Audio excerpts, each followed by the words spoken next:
ইসমে আজম আল্লাহুম্মা ইন্নী আসআলুকা বিআন্নী আশহাদু আন্নাকা আনতাল্লাহ লা ইলাহা ইল্লা আনতা আল আহাদুস সামাদ আল্লাযী লাম ইয়ালিদ ওয়া লাম ইউলাদ ওয়া লাম ইয়াকুল লাহু কুফুয়ান আহাদ।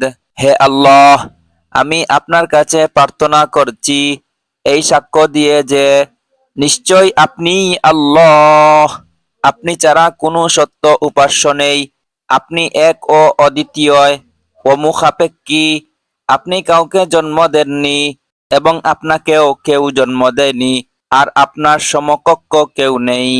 ইসমে আজমের ফজিলত। এক সাহাবীকে এই বিশেষ দোয়াটি পড়তে শুনে মহানবী সাল্লাল্লাহু আলাইহি ওয়াসাল্লাম বলেছিলেন, যার হাতে আমার প্রাণ, তিনি আল্লাহর সেই মহান নাম ইসমে আজম ব্যবহার করে প্রার্থনা করেছেন, যে নামের মাধ্যমে ডাকলে তিনি সাড়া দেন এবং কিছু চাইলে তিনি তা দান করেন।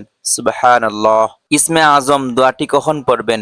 এই দোয়াটি সালাম ফেরানোর পর অথবা নামাজের বাইরে যে কোনো সময় আন্তরিকতার সঙ্গে পড়ে আল্লাহর কাছে নিজের প্রয়োজন চাইতে পারেন। এটি অত্যন্ত ফজিলতপূর্ণ একটি দোয়া। সহিহ হাদিসে এসেছে, আল্লাহকে তার মহান নামসমূহের মাধ্যমে ডেকে দোয়া করলে তিনি তা কবুল করেন।